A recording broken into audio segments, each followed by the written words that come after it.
With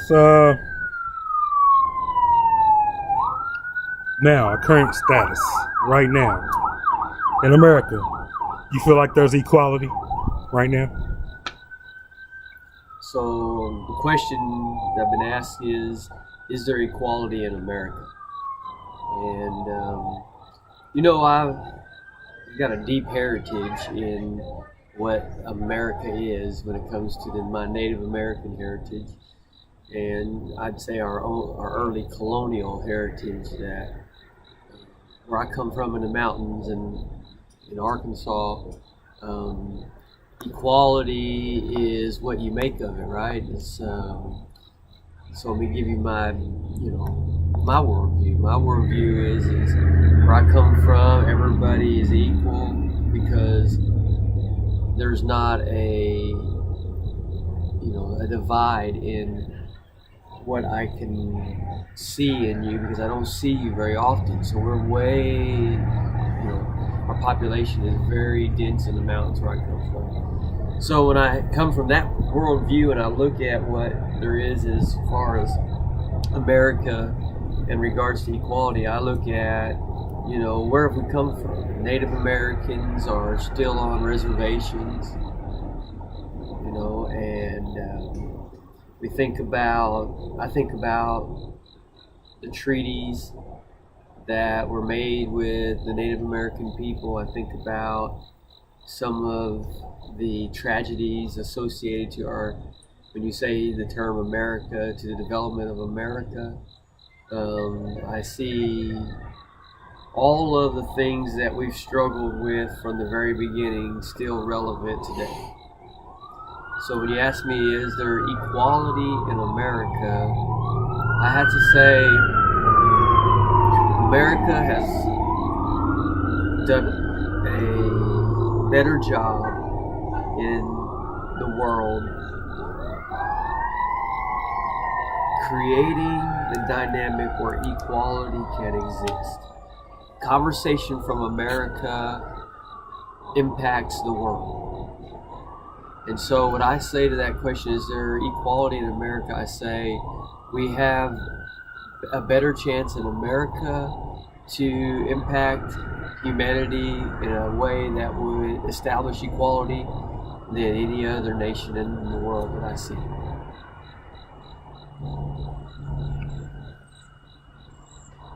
Okay. Um,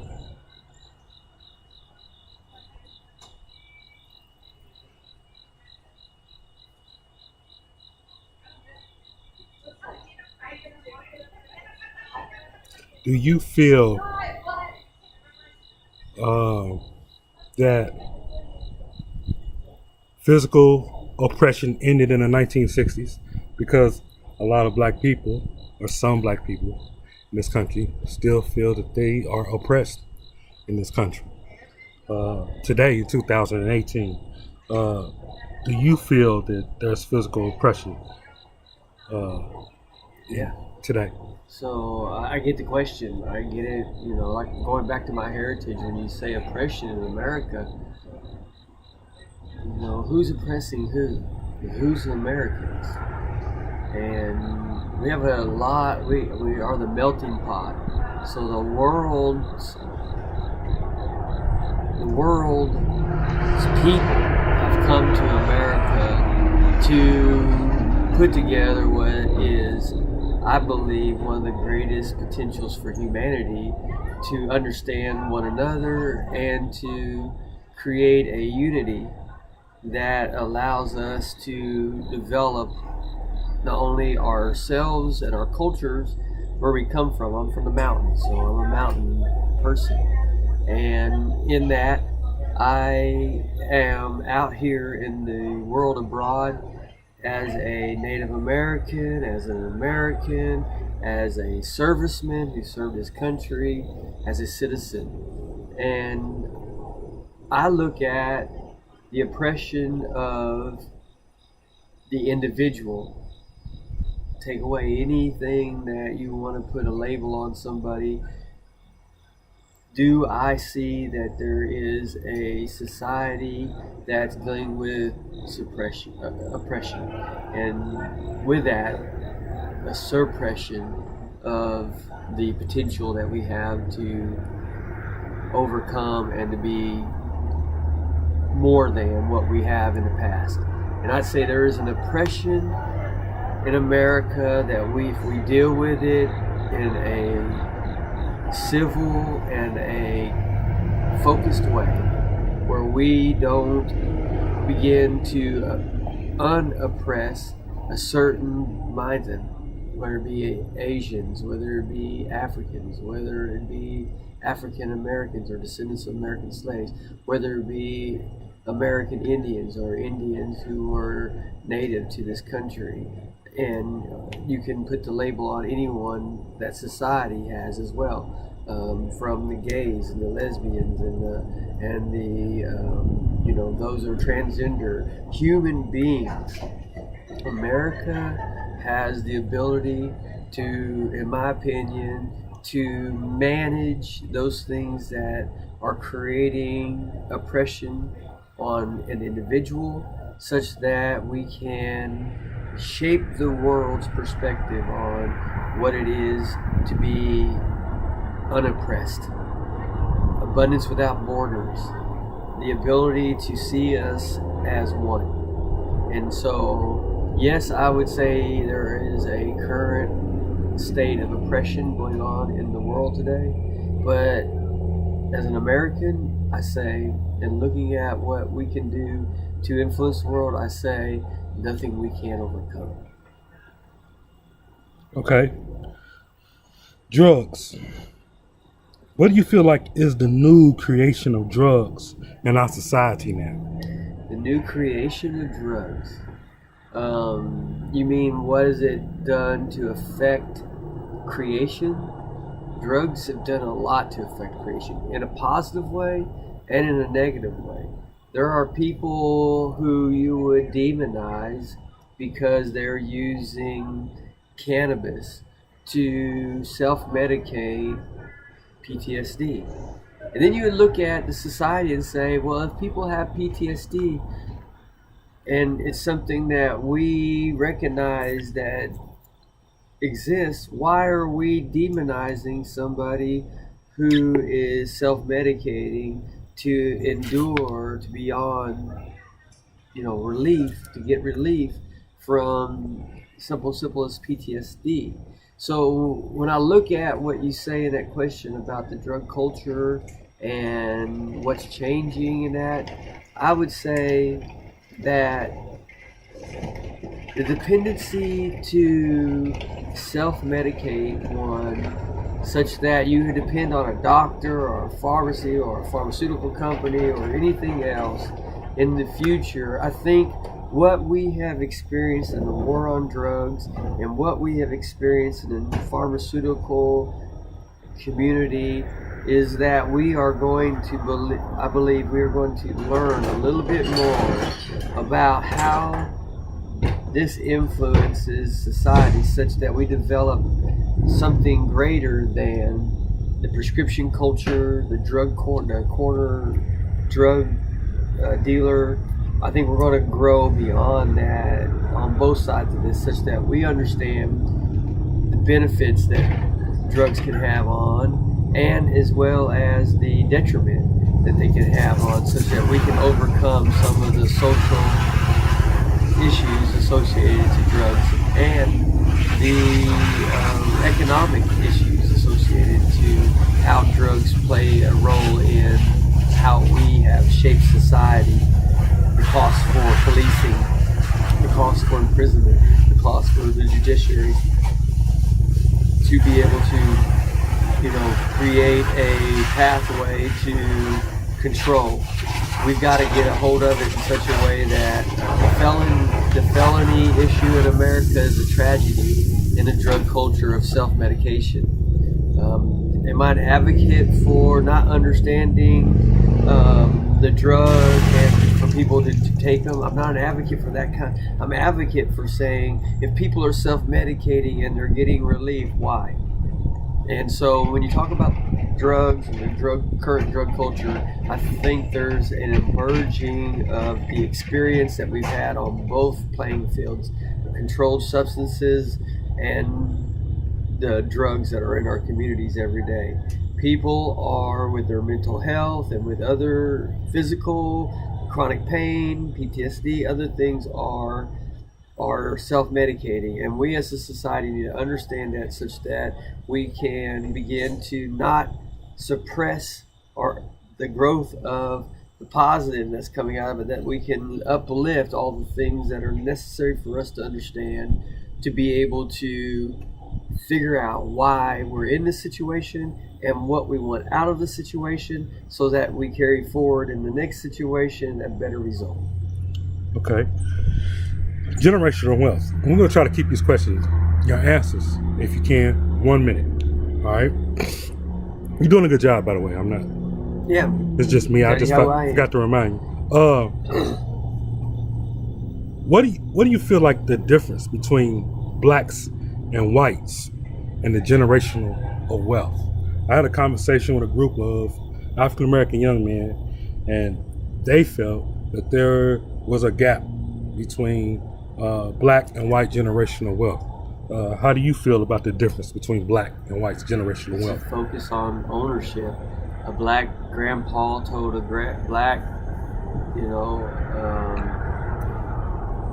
son of his to teach his son to pursue ownership, and a white guy's grandpa told his dad to tell his son to pursue ownership.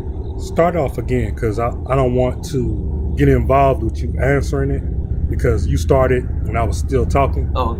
So, I'm sorry. So, you go ahead and start off that story again. When I point at you, start off on that story. So, what is the difference between blacks and whites generational wealth? I'd say the difference between black and white generational wealth is the focus of the importance of ownership. The reason why I say that is you have a white guy who has had a son who teaches his son to teach his son to pursue ownership. It's a right. You want it because the more you own in a capitalistic society, the more you have ownership of your life. And a society, a African American or anybody else, it doesn't have to be a white guy or a black guy, it could be anybody else whose granddad didn't teach their dad to pursue ownership in a capitalistic society, is always going to be behind. And so when I say generational wealth, I think it's about what you've been taught. My dad taught me we own this dirt we live on, and everything that we do on this dirt is going to ensure that our life has a certain quality, whether we grow a cow or a hog or garden or put a smokehouse up or whatever to better improve our life. It was going to happen on our property, our private property. We owned it. And so I would say the generational gap has to do with the development of the awareness of ownership. Who's teaching who the importance of ownership? In regards to ownership, I got in a discussion with these individuals, and they were saying that when blacks started developing ownership and started creating patents, that they felt that those patents were stolen or was erased, from history. How do you feel about that, the history of black patents? Yeah, see, somebody who pursues the development of any given thing, whether it's a widget or a economic structure or a new awareness, to have it hijacked from you is a big deal. I think about all of the things that our country has done to develop itself. I mean, think about it. We have only been around for 200 years, and we are the best in the world. and that's because of people who had great ideas and who have had a space to be free to be able to put those ideas into place such that it betters the society. When it comes to that situation, I don't know any numbers about how many patents, whether it be many or few, that have been stolen, but I think that a society that doesn't recognize the ideas of their citizenry as being good, those that would have prejudice or create a barrier before those ideas became reality for the whole, I think is a society that is limiting itself to its full potential. Got it. Very good. Real quick, I had a discussion with individuals. They were saying there was an identity crisis. So just for the record, I'm probably going to compile a bunch of different people. This is going to be a diverse film of different backgrounds. Sure. So what is your race, nationality, or ethnicity? So I believe I'm a Native American. I come from Cherokee background. When I put my name just like anybody else on a application and it comes down to the format of race, I always identify with the Native American side of who I am. But who I am first and foremost is a creation of God. Can't even begin to tell you how much of that consumes me and who I am. It's more than over. If I say that being a creation of God was 100% of me, everything else I am besides of that would be a number beyond that. So, when I identify with the Native American side of me, I think of being a creation of God whose background natively connects to the land I live in. If you were a native African, you would have the same feeling. If you were a native Australian, you'd have the same feeling. So for me, it is a holistic awareness that I'm more than just an American. Good. Doing good. I'm loving this. Best interview response so far. I like it. Tell me, it's a trick question here. What do you know about Willie Lynch? Willie Lynch? Willie Lynch. Lynch, I don't know anything. I mean, it's not my background. I know you're probably not an answer you want to hear. You think I'd want to know something. I think, when I dig through my mind and I go back and I say, yeah, I think I know where you're coming from in that question. I don't have enough evidence to weigh in on a response. Good. Very good. Thanks. I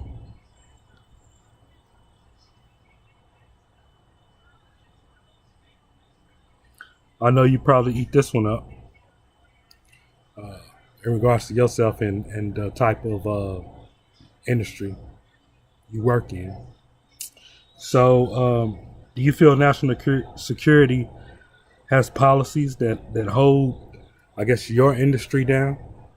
We're talking about the cannabis industry? Yeah. We're farmers here in Kentucky that are working to improve the quality of the human experience based on science that we have, not just as farmers, but because there has been a holistic effort around the world to understand what cannabis has been able to do for the human experience. You think about people and why they do things that they do.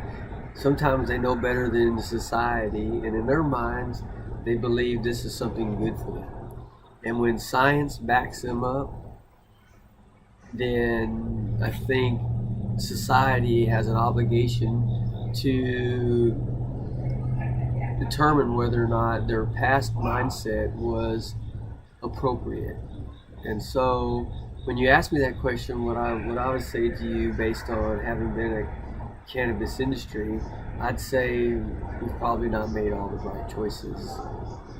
And I would say the great thing about our society is again, the structure of our democracy is it gives us a chance, generational after generation, to make the right choices. And so, yeah, although there's been generations who suffered without the potential to understand this inalienable right, this is a plant that God made, and that plant is an endowment. The Constitution says we are endowed by our Creator, and in that endowment there are inalienable rights. That endowment is every plant, every animal, everything that's in creation He created for us, and that's the mindset of that. And so that's where I'd say, we are moving forward to pursue the adjustments necessary to fix the future of that.